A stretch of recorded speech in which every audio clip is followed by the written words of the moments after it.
Well,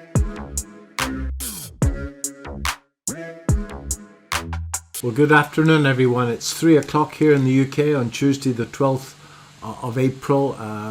As you can see, the market's in fact quite strong this afternoon in the US. And we've been running now half an hour, and the S&P has moved up 52 points over last night's close. Those of you that were at the VectorVest Q&A on Monday afternoon, yesterday afternoon, I felt that the S&P was going to stop around 4,450. I was incorrect. It fell right through to 4,400. I didn't do anything yesterday at all, but I've managed to get a position on today, and we'll have a look at that in a second. The trends on VectorVest, the short-term trend is down, the underlying trend is down, but the longest-term measure of the trend is still up, and that moved up towards the end of March. So it's been up, just a week, 10 days. So VectorVest does not advocate buying stocks at this time. I've looked at a couple of thematic positions which I've added and bought into over the last couple of days. I feel that oil, if you look at the daily chart of oil, you can see that it's at a very important support level, and I've just taken a bet that that support level is going to hold. Just remember, these positions, folks, are spread bets, short-term swing trades. I have no intentions of retiring on them. But that's ExxonMobil. I bought into this yesterday. CCJ, and I spoke about it at the Q&A. CCJ I've been holding for a couple of weeks. Goldfields I've been holding a couple of weeks, and I've added to both those positions last Friday. That's not true. I added to the GDX last Friday, and Goldfields I bought into yesterday. So, we'll have a look at these charts now, because they're quite interesting, I think. At least interesting to me. That's ExxonMobil. I'll get rid of the stochastic, and I like the chart. If we, in fact, volume's normally easier to see on a weekly chart, but we can see here that there was huge volume going into it in this up run, and it's now going sideways and falling volume, pushing up higher, and I think that the VectorVest valuation's at 110, and as you can see, earnings per share going strongly from $1 to $6 with the oil price up there. Oil price looks strong to me. It's at support. If the oil price holds at this level, then that should move up strongly indeed. It is a spread bet. As I say, I'm not trying to retire on it. If we now have a look at CCJ, this is a uranium play. There's a huge cup and handle here, and that is doing its best to push through these highs. So I'm happy with that. This is Goldfields. Now, Goldfields, I like the look of this, and I probably should have waited for a breakout here, but I didn't. But it's got a 5-wave pattern, and we shall see what happens. Stop losses under these lows. This is the GDX, which is going very strongly indeed. Beautiful textbook spring pattern on the GDX. If I have a look now at the S&P itself, and we have a look over 3 months, let's say. That's a bit too short. In fact, I thought that level was going to hold, but it's come back and came right back to this confluence. It's a 50% retracement and that old high, and now it's broken up quite nicely. I managed to get an entry this morning on the early chart intraday, which I bought into. Where did I buy into it? 44.20. Just at the cusp of the turn. Just remember, this trades 24 hours a day. Now, those of you that watched my video last week will know that there's a potential surprise attack here, and when I finished this video, I should have bought it already, because it's gone above that high. I'll be adding to that position in a few minutes when I finish this video. That hadn't happened. It's been up there on the intraday, on the overnight market, but it just, as I was setting up for this video, it's actually broken above that high in the last few minutes. As you can see, there was a surprise attack short there, surprise attack short there. This is a surprise attack long. I like this. This is a flag-like pattern. 1, 2, 3, 4, 5 waves in it. This is what I teach in the precision swing trading course. And I also look at the stochastic in the swing trading course. And as you can see, we've got a rising bottom, and I've got a falling bottom with the stochastic down in the 20 level. Nobody knows what's going to happen next, but it's a darn good bet. So if I have a look now at the oil market, there's the oil market sitting on these lows. This is a classic spring setup, and I'm already in that from this low. So I have a spread bet running here, and I bought into XOM. Is it going to run up to heaven from here? I have no idea, but I'm buying in, and I'm following the one thing that I've been doing for years. I didn't get into oil at a particularly good level. 96 is my entry in oil with a stop loss 92.50 or something. So it's going the right way.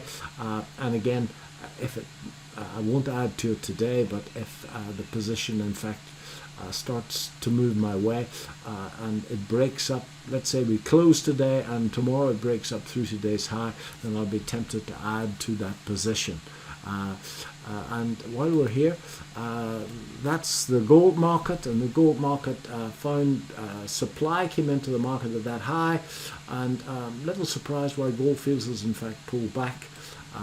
But gold market needs to get through that high, and you can see a nice little double bottom on this, very strong indeed, but clearly there's going to be an awful lot of bears short this market up around that high. So that's got a bit of work to do. If we can get through this high, then we can push up towards the 2000 level relatively quickly indeed. So that's what I've been busy doing in the US. There are thematic plays. One was in oil, one's in uranium, the other two are in gold, and that's why I've taken them. I'm reasonably happy with the S&P. I think we'll probably get a push up towards the weekend. Then we'll see what happens. But just remember, folks, that these are short-term spread bets for me. They are not what I intend to retire on. Okay, so in the UK, I've added to one position, which is also a thematic position, and I have a great belief in the future of copper. Short-term trend in the UK is down. The underlying trend is up. We've got a confirmed up in place. The UK market, especially the blue chip indices, have been very strong because of its exposure to oil, its exposure to commodities, and its exposure to arms manufacturers. So, those have all been strong sectors. So the FTSE 100 having its day in the sun and its best period for quite a long time. Off a little bit today, but I would suspect that it'll make that up if the US keeps going as I anticipate.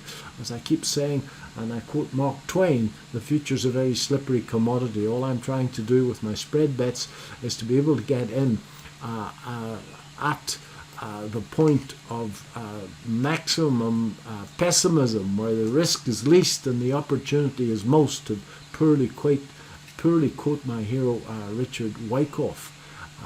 So I've been busy here as well. Maybe not as aggressive as I should be. My word, there are storm clouds, but there are always storm clouds. The last time we had a major market bottom, we had COVID. Now we've got this ghastly war that seems to be turning the world upside down. The only position that I've added is I bought into Italia Mining, and I did that after the VectorVest Q&A yesterday. So I'm holding these positions: Bloomsbury, Anglo, CCC, and I feel like buying a few more CCCs if the short-term trend turns up. Morgan Sindall, I like the look of. Pan-African Resources should do well if the gold market breaks that level. Cape, I couldn't be happier with. Airtel Africa, I'm watching carefully. The market action, not that good. Market was confused by a statement out of Nigeria last week. These people operating in politically strange places Italian mining, a copper mine in a politically stable country. Spain, quite a rarity. Sylvania Platinum, I couldn't be happier with it. It's done nothing for the last little while, but certainly its characteristics are impeccable. It's on a PE of a PE going forward of 4 and a dividend yield of where am I now? A dividend yield of 4.17, and it's got a growth to PE of 6.5. So sooner or later that will move. And then of course McFarlane, which I believe is being strongly accumulated. So I want to just look at CCC because it's at a very important juncture in the chart. And as we can see, let's do a weekly chart here, and look at this, folks. Just there's 2020, a mile in history, and it's the beautiful spring formation here, and it seems to have broken and has come back and kissed. I think that we let the dust settle in there, and we've got a very good entry in this. As you can see, this huge bar on great results, and it's now pulling back on falling volume. Always a good sign. That's a particularly good level.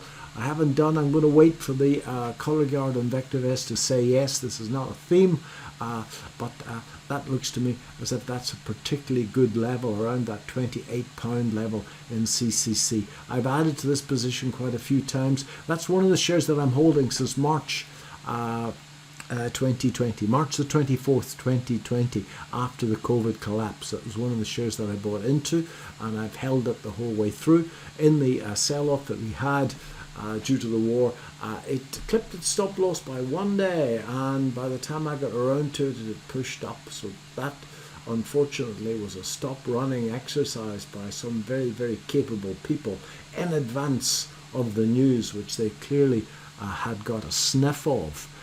So reasonably happy with that.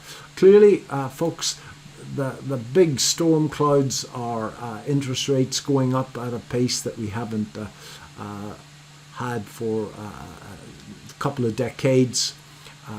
The bond market in the US, the bond market, the gilts market in the UK, and even in Germany. At the 1st of March in Germany, you had to pay the German government to keep your money. Now you get paid 0.7% by the German government. So the bond market, bond prices have fallen, yields have risen, and also that Fed governor last week spoke of quantitative tightening, which is the opposite of what we've had for many years, with the Fed putting money into the market. Now they're going to be pulling money out of the market. So big week ahead, earnings, and can earnings stay up there? For the moment, the trends on VectorVest on both sides of the Atlantic are down, and one needs to be very careful there. I hope you found this useful. Thanks very much. Bye-bye.